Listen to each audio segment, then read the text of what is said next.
Magkano nga ba yung magagastos mo sa loob ng 3 buwan, 3 linggo at 3 araw na pagbubuntis ng isang inahin? Yan yung pag-uusapan natin sa video na ito.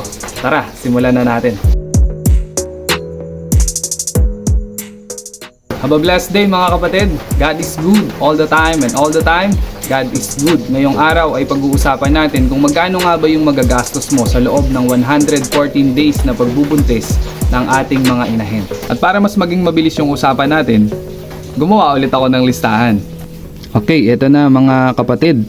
Simulan na natin yung ating discussion dito sa kung magkano nga ba ang magagastos natin sa loob ng 3 buwan, 3 linggo at 3 araw na pagbubuntis ng ating mga inahin. So simulan po natin iyan dito po sa maintenance. Siyempre po galing siya doon sa pagkapanganak, doon sa kanyang first parity. Mahalaga na ma-maintenance po muna natin siya sa pamamagitan ng pagtuturok ng bitamina, purga at iba pa, upang nang sa ganon mas ma-prefer po ng maayos yung kanyang katawan bago po siya mapabulugan. Dahil pagkatapos po niyang iwalay sa loob po ng 5 hanggang 7 araw ay maaari na po siyang maglandi. Pero mas maganda po kung papaabutin pa natin siya sa susunod na paglalandi o sa susunod na ika-21 days upang nang sa ganoon mas nakarecover na po ng todo yung kanyang katawan. Nang sa ganoon nakarecover na rin po doon sa mga tinurok nating bitamina at ganoon din po doon sa ating purga. Pero may mga ilan pong gumagawa dahil gusto nilang magkaroon kaagad ng production para hindi masayang yung oras, hindi masayang yung pagod, hindi masayang yung panahon. Pagkatapos pong iwalay at pag naglandi sa ika-7 araw, pinakakargahan na po kaagad nila ito. Pero kami dito po sa aming mini backyard farm, ang practice po namin ay ipinapahinga po namin siya. Doon na po namin siya pinapakargahan o pinapabulugan sa ika-21 days po ng kanyang paglalandi simula po nung siya ay iwalay. Ang magagastos natin dyan doon sa ating maintenance, kasama na po yung bitamina, purga at iba pa kung meron kayong mga idadagdag pa po maliban doon sa bitamina at purga pang maintenance, ay nagkakahalaga lamang po yan ng 1,000 pesos. At ito pong 1,000 pesos na ito ay maaaring magamit nyo pa hanggang doon sa kanyang third parity. Depende po kung gaano karami kayo magbigay nung dosage doon sa bitamina, purga at ganun din po doon sa iba pang water soluble vitamins and minerals na pwede nating ibigay dun sa ating mga alagang inahin. Okay?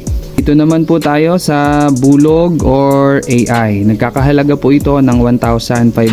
Ito pong price na ito ay base doon sa kung magkano po ang AI at bulog dito po sa lugar namin. Pero pwede pa po itong tumaas, pwede pa po itong bumaba, depende po sa lugar kung saan po kayo nakatira. Minsan po kasi mas mababa yung singil nila, minsan naman po mas mataas. Dito naman po tayo sa mga pagkain. So sa unang buwan, sa first month, uubos po tayo dyan ng isang sakong developer at nagkakahalaga po yan ng 1,735. Ito pong presyo na ito ay base po dito sa lugar namin, dito po sa tindahan na aming binibilhan. Pero syempre po pwede po itong magbago, pwede po itong mag-iba, depende po dun sa brand na bibili ninyo, tsaka depende po dun sa agri-supply o tindahan na bibilhan po ninyo. So sa first month, papakainin po natin siya ng developer dun sa kanyang unang buwan ng pagbubuntis. Ganun din po dun sa kanyang second month ng pagbubuntis. So pangalawang sako na po yan, 1,735 ulit.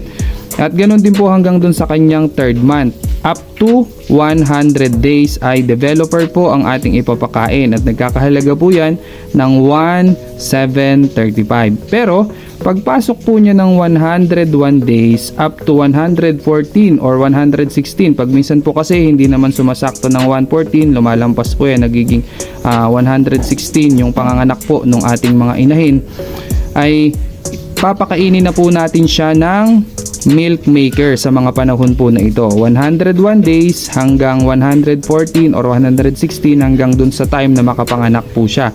At ito po ay nagkakahalaga ng 1,990 dito po sa lugar namin. Again, pwede po itong magbago, pwede po itong bumaba, pwede po itong tumaas, depende po dyan sa lugar ninyo kung saan kayo nakatira at saka kung anong klase ng pagkain po ang ipapakain ninyo dun sa ating pong mga inahin. Okay.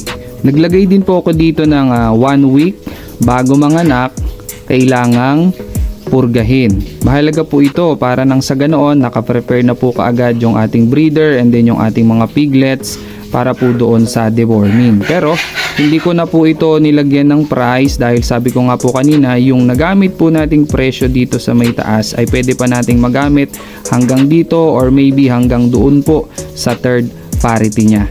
Okay po, dito naman po tayo sa total na gastos para sa second parity.